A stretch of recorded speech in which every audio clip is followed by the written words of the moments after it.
قرآن میں ہو غوطہ زن اے مرد مسلمان، اللہ کرے تجھ کو عطا جدت کردار، جو حرف کل افو میں پوشیدہ ہے اب تک، اس دور میں شاید وہ حقیقت ہو نمودار۔ السلام علیکم دوستو، آپ لوگوں کو یہ بات تو پتہ ہے کہ کچھ عرصہ پہلے عید کے روز قرآن مجید کو جلایا گیا۔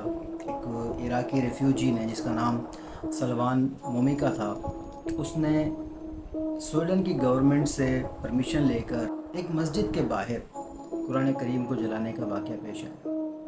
اس کے ریئیکشن میں مسلمانوں نے بہت زیادہ پوری دنیا میں احتجاج بھی کیے، اور سویڈن کی حکومت کو اس قسم کے قانون سے باور بھی کروایا کہ یہ غلط قسم کا قانون ہے کہ آپ کسی کی بھی مقدس کتاب کو اس طریقے سے جلائیں یا اس کی بے حرمتی کریں۔ کچھ روز پہلے اس کے ریئیکشن میں ایک شامی نژاد سویڈش سٹیزن، جس کا نام احمد الوش ہے، اس نے بھی سویڈش کورٹ سے رابطہ کیا اور یہ ریکویسٹ کی کہ میں بھی قرآن کریم کی جس طرح سے بے حرمتی کی گئی اور آپ لوگوں نے ان کو فریڈم آف ایکسپریشن کے نام پر ان لوگوں کو پرمیشن دی تھی قرآن مجید جلانے کی، میں بھی چاہتا ہوں کہ میں تورات اور بائبل کو نظر آتش کروں یا جلاؤں۔ اور بالکل اسی پیٹرن پر ان لوگوں نے اس کو بھی پرمیشن دے دی، آپ بھی جلا سکتے ہیں۔ تو جو عراقی شہری جس نے قرآن کریم جلایا تھا، اس نے قرآن کریم کو ایک مسجد کے باہر جلایا تھا۔ احمد الوش نے تورات کو اور بائبل کو اسرائیلی ایمبیسی کے باہر جلانا پسند کیا اور بتا بھی دیا کہ میڈیا وہاں پر پہنچے، اور کافی سارے پولیس والوں نے اس کی حفاظت بھی کی وہاں پر، کیونکہ یہ آفیشیلی ایک پروگرام رکھا گیا تھا کہ وہ وہاں پر آئے اور اس نے اس قسم کا کہ بائبل اور تورات کو جلانے کا کام کرنا ہے۔ جب سب لوگوں کی نظریں اس کے اوپر تھی کہ وہ تورات اور بائبل کو جلانے کی کوشش کرے گا، تو اسی دوران اس نے اپنے ایک ہاتھ میں لائٹر پکڑا ہوا تھا اور دوسرے ہاتھ میں اس کا وہ تھیلا تھا جس میں وہ کتابیں تھیں۔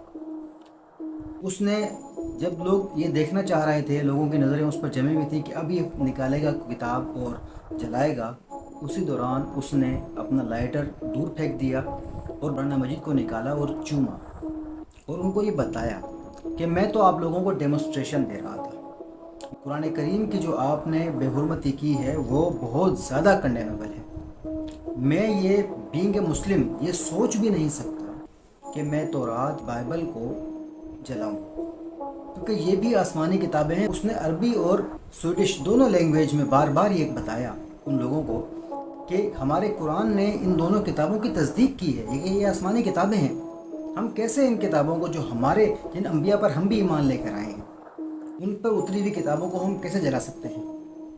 تو دوستو، مسلمان کس جگہ کھڑا ہے اور ایک مرتد جس نے قرآن مجید کی بے حرمتی کی، اس نے کس طریقے سے بے حرمتی کی، اور ایک مسلمان کا کیا کرائٹیریا ہے؟ پاکستان یا دیگر ممالک میں جہاں جہاں مسلمان آباد ہیں، کس طریقے سے بیہیو کیا گیا؟ اسلام از دا ریلیجن آف پیس۔ ہم لوگوں نے کوئی انتشار نہیں پھیلایا۔ اتنے بڑے واقعے پہ 32 سالہ نوجوان نے کس بہترین طریقے سے یہ مثال قائم کی کہ اس نے ان کتابوں کو جلانے کی کوئی کوشش نہیں کی، کیونکہ ہمارا ایمان ہے ان کتابوں میں۔ کوئی بھی مسلمان یہ نہیں چاہتا کہ کسی دوسرے مذہب کو ہرٹ کرے۔ ہمارے تو دین میں ہے لا اکراہ فی الدین، دین میں جبر نہیں ہے۔ ہمیں ہمارے رب نے، ہمارے نبی نے جو دین سکھایا ہے اس کے مطابق ہم نے کسی کو پریشان نہیں کرنا، اپنے پڑوسی کو بھی پریشان نہیں کرنا۔ لیکن یہ جو سوچ پیدا کی جا رہی ہے، یہ ایک بہت بڑی سازش کا حصہ ہے، اور اس سازش میں بہت سارے غیر مسلم اب آ چکے ہیں مسلمانوں کے خلاف۔ میں علامہ اقبال کے ایک شعر پر ختم کرنا چاہوں گا۔ قرآن میں ہو غوطہ زن اے مرد مسلمان، اللہ کرے تجھ کو عطا جدت کردار، جو حرف کل افو میں پوشیدہ ہے اب تک، اس دور میں شاید وہ حقیقت ہو نمودار۔ السلام علیکم ورحمۃ اللہ۔